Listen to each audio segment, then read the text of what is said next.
আজ কিন্তু রাধে রাধে ছাড়া কোনো কথা হবে না।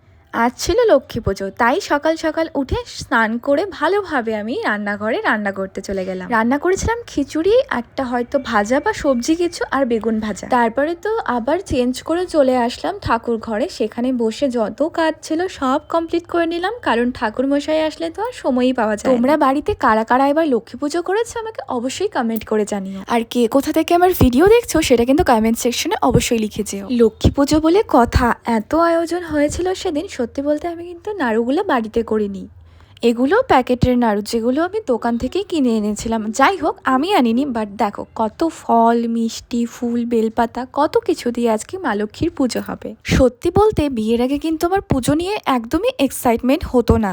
বাই দ্য ওয়ে, এখন কিন্তু আমার পুজো করতে বেশ ভালোই লাগে। আর তোমরা তো দেখতেই পাচ্ছ আমি কত ভালোভাবে এখানে বসে খুশি মনে সব কাজ করছিলাম। সত্যি বিয়ের পরে আমি এত কিছু শিখে গেছি, আমারই অবাক লাগে। সব ফল মিষ্টিগুলো একে একে ভালোভাবে বানিয়ে নিয়েছিলাম। আমি শুনেছি ফলগুলো নাকি পুজোর জন্য বানানো হলে সেটাকে আর কেটে নেওয়া বলতে নেই, সেটাকে আমানি করা বলতে হয়। যাই হোক, আমি তো এটা মানি, বাট তোমরাও যদি এটা শুনে থাকো বা জেনে থাকো কেন বলতে নেই, তাহলে কিন্তু আমাকে অবশ্যই কমেন্টে বলে যেও।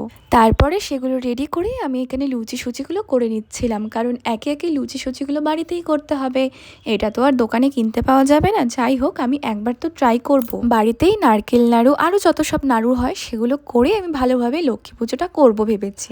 একা হাতে একটু তো টাফ হবে, বাট আমি চেষ্টা করব, আর অবশ্যই আমার মনে হয় আমি পারবো। বিকেলবেলা ঠাকুর মশাই আসলে ভালোভাবে রেডি হয়ে পুজো করে নিয়েছিলাম। আর দেখো ওয়েদারটা কি সুন্দর, তাই না?